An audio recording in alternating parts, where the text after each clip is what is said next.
watch this. In emergency medicine, when we are assessing a patient, we normally start with an assessment of the patient's level of consciousness, their upper airway, lower airway, and their circulatory system. So in essence, you're assessing the brain, the respiratory, and the circulatory system. That's the approach that we use in pre-hospital emergency care. That's the approach that ER physician will use. That's the approach that an ER nurse uses. So the approach is not ask a sample history and obtain vital signs. It is LOC, airway, breathing, circulation. Now, the very first vital sign that we obtain on any patient is going to be the level of consciousness or the level of responsiveness. And we can use the AVPU, AVPO, AVPU acronym.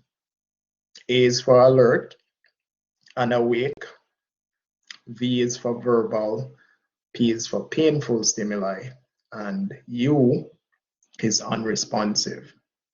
As we go further in the course, you'll learn another method, right? So apart from using the AVPU, a Glasgow Coma scale is also quite useful and more universally accepted.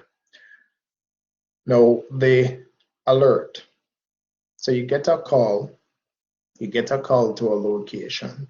You have an elderly patient that is found in his couch by family members. He's not responding. Sorry, let me not go there. Elderly male patient at home, complaining of feeling a bit lightheaded. You arrive on location, you approach the patient. While you're walking towards the patient is looking at you, so he's following you with his eyes. You get close to the patient. Hello, sir. My name is Ryan Rufus. I'm a paramedic. This is my partner, Mr. Khalil Barney. What's your name? Patient says to me, his name is John Doe. Okay, Mr. Doe, what's happening to you today? Why you need EMS? For the past 10-15 minutes, I've been feeling a bit lightheaded and my heart feels funny. That's what Mr. Doe said to me. Now, based off that interaction, question to the group, and you can indicate by raising your hand. Would you consider this patient to be alert,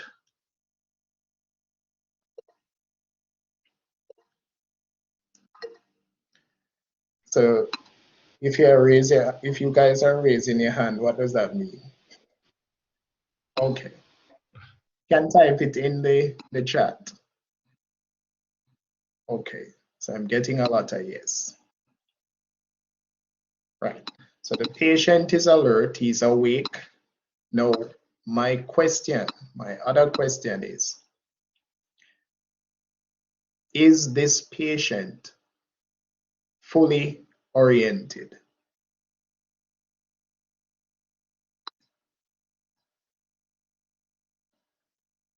How would you know if the patient is fully oriented? So for the persons that said no, I see, all right, Miss Patricia Barnes, I think you said no. How would you know if this patient is fully oriented? Go ahead, Miss Barnes.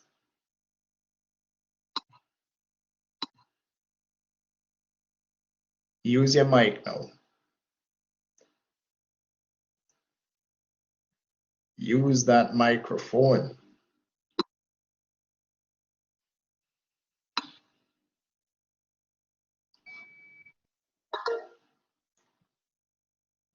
All right, so someone go on the mic that said no and explain to me how you would know if this patient is fully oriented. Miss Roxburgh, you have your hand up. What are you saying? The patient is alert and oriented? Yes, I'm saying not? that he's alert. I'm saying that he is alert. I should have taken on my hand since you're referring to the persons that said no. Okay. So the persons that said yes, how do you know that he's fully oriented? Okay, so I can say why I think he is oriented now. All right, so based on the fact that he actually was able to tell you how long he's been feeling this way, and so most times I think when persons are not really oriented, they don't really know what's going on around them. You know, they kind of have a lapse in time. So that would really be my argument. Okay, which is reasonable. So that's reasonable. For someone that said no, why? Why is this person not fully oriented? For the person that said no. I said no, and Go ahead. I would not take his word and say he's fully oriented. I will assume that he's not oriented until I conduct some exercises to confirm whether he's oriented or not, because he also said he was feeling lightheaded. Okay, I hear you. I hear your thought process. All right. Because Mr. McCoy, because he responded well to every question. All right. Now, I don't know if anybody is paying attention to what it is that I asked the patient. I don't know if anyone was paying attention to that. I introduced myself to the patient. The patient was following me in the environment. I introduced myself to the patient. Hello, sir. My name is Mr. Rufus. I'm a paramedic. This is my partner, Mr. Barnett. What is your name, sir? And his response was John Doe. That was his response. And then I asked the patient, can you tell me what's going on today? Why do you need EMS? So there's a reason why I'm asking these questions. Right? Now, if a patient can tell me his name, so he's following me in the environment, he's able to tell me his name, and he's able to clearly tell me what's happening. That's an oriented patient. That is a patient that is oriented. So his long-term memory is intact, and his short-term memory is intact. Yes, Mr. Jones. I heard the questions you asked and I was following that. My line of thought is, what if John Doe isn't his correct name? What if it's the name of his father, grandfather, and he's just saying stuff out of the blue? What if the explanation or the reason that he gave you to say why he needs EMS isn't the actual reason, but he just said something which isn't correct? We don't treat what ifs, Mr. Jones. You need to understand that, okay? So we go based on the patient's presentation. So when I have a patient in front of me, I manage what is presented. I don't add to the patient's presentation. I don't take away from the patient's presentation. He's able to follow me in the environment. He's able to give me his name. He's able to tell me what's happening. Unless I have reason to think that he is disoriented or confused, this is an oriented patient. No. When you're going to obtain the LOC for a patient and you're checking alertness, you always check orientation. And when we check orientation, we're looking at person, place, time, event. So if you are not sure if your patient is fully oriented, the patient should be able to tell you their name. They should be able to tell you where they are, what time of day it is, and they should be able to tell you exactly what's happening. Person, place, time, event.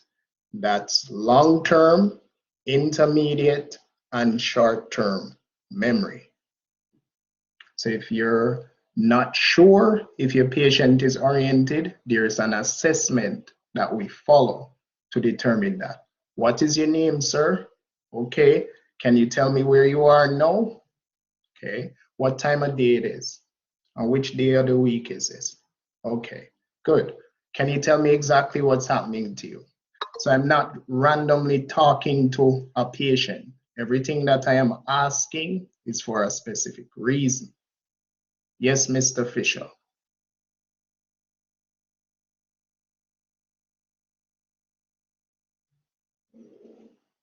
Do you have a question, Mr. Fisher? That was an error. I apologize. Okay. So we check alertness and orientation, right?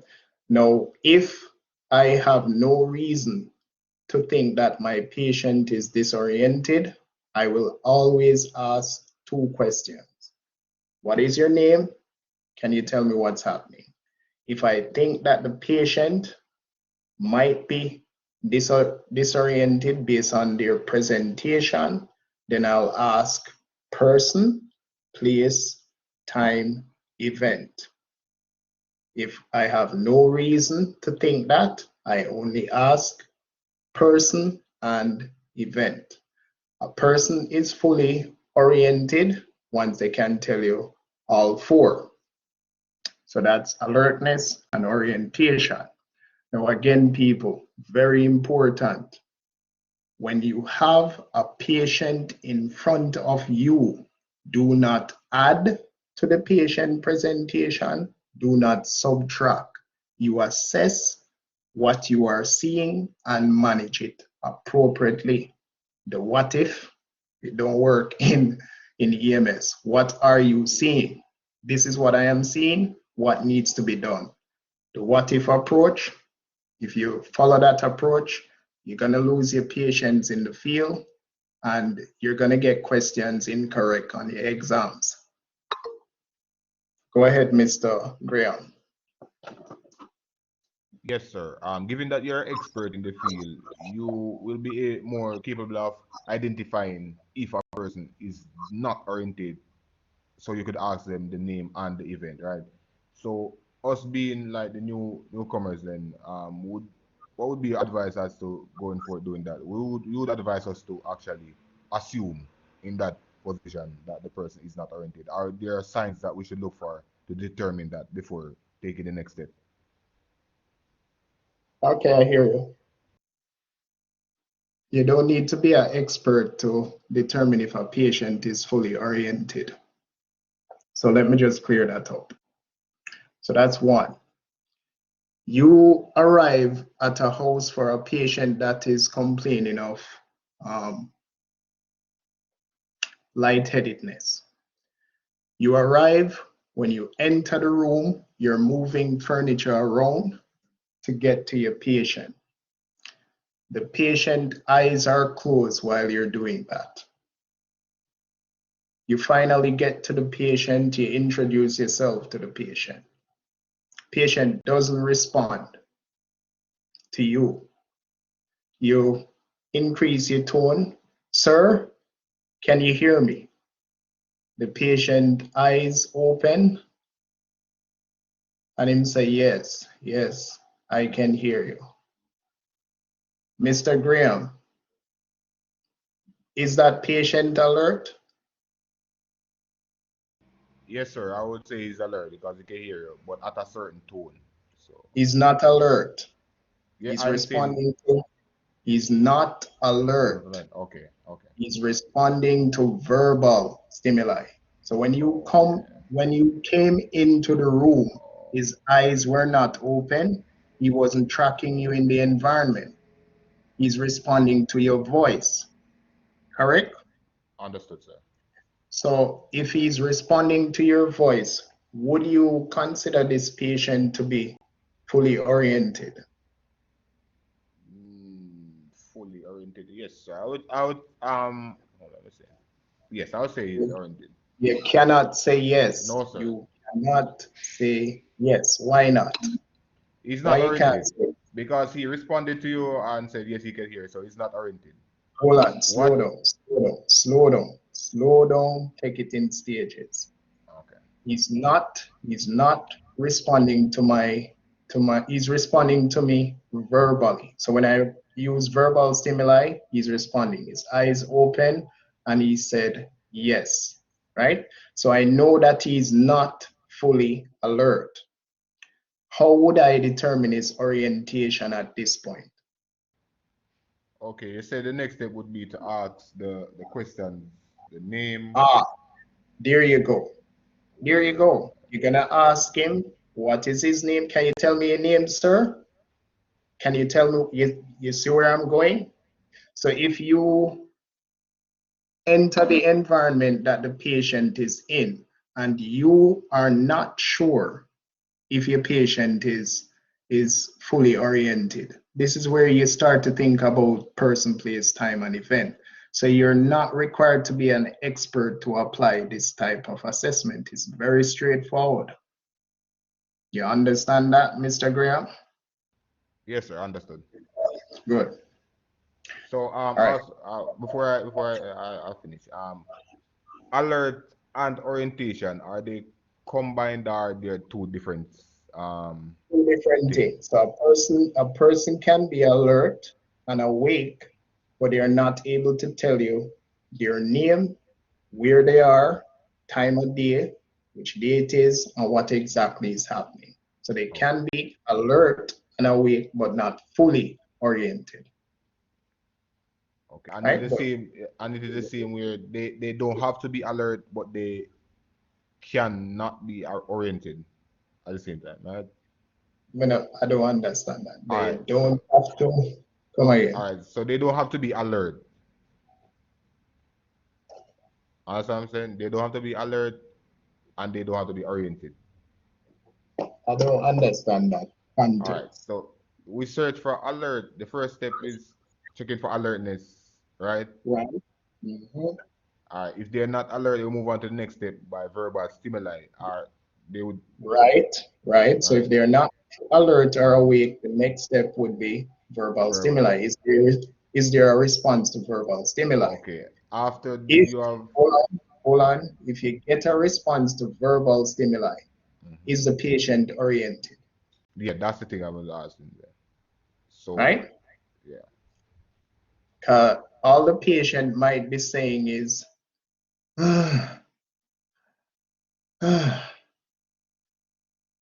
can't breathe.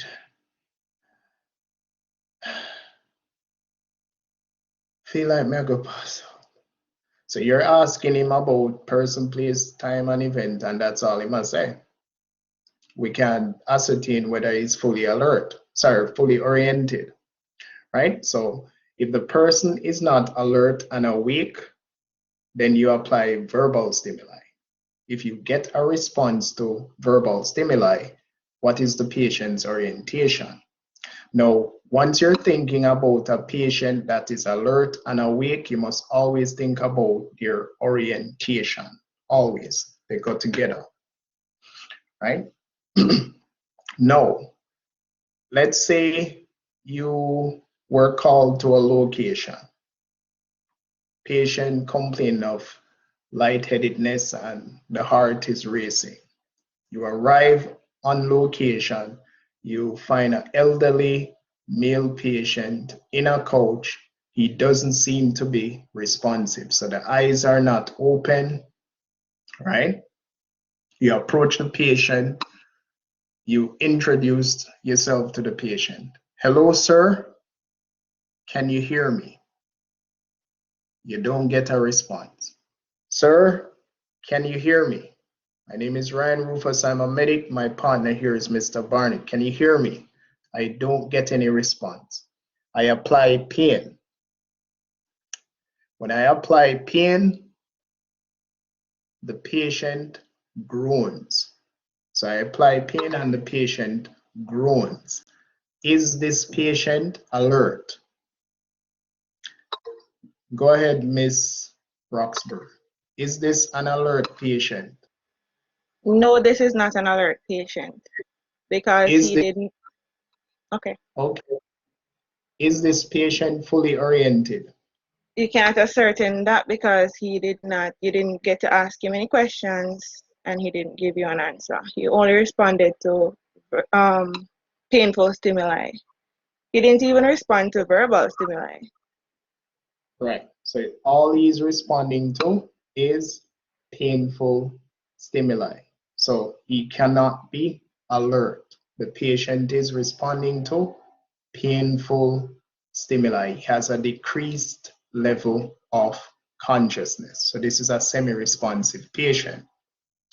Good. Now, you apply pain, and this is the easiest one. You apply pain, the patient doesn't respond. He's unresponsive, so I'm not even going to ask that one, right? He's unresponsive at this point. So you move down the line. You enter the room, you think about the assessment for your brain function, you introduce yourself to the patient. Now, while you're walking towards the patient, you observe the patient. Is the eyes open? Is he tracking me in the environment?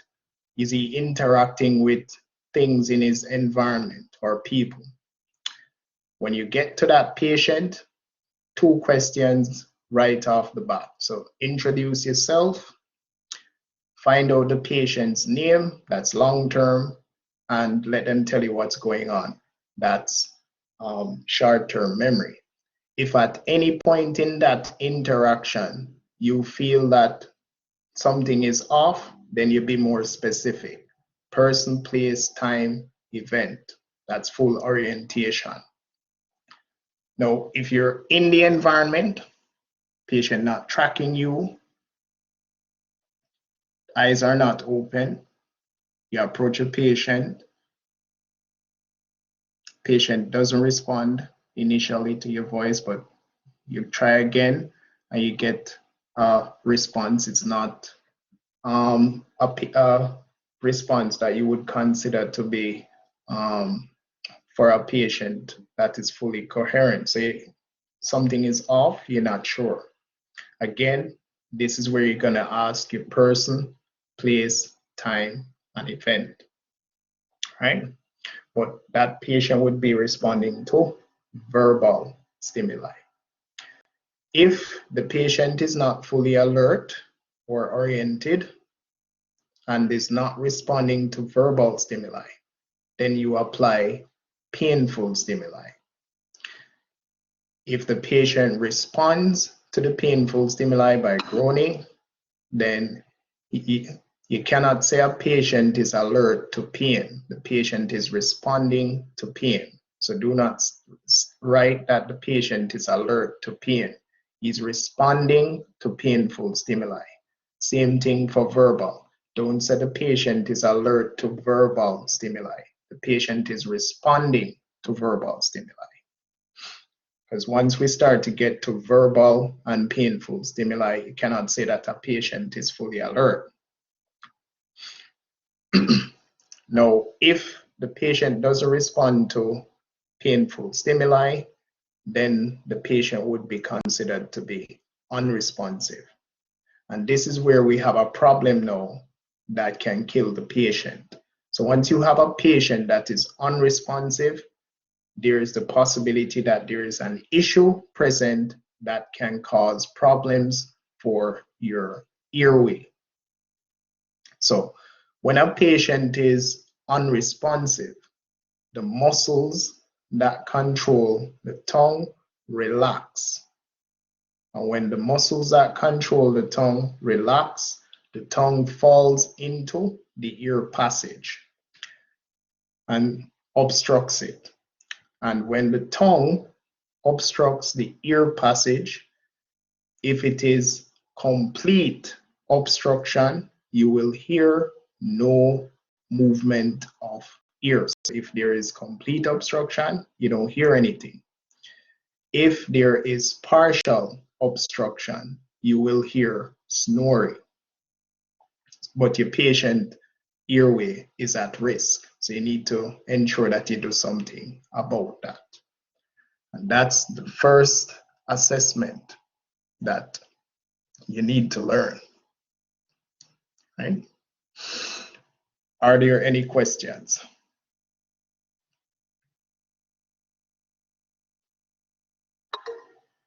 Go ahead, Mr. McCoy, go ahead. Should you always approach your patient from the front? I don't understand that question. In what you would say, eyesight, not coming up from behind so they turn. Think about the question that you're asking.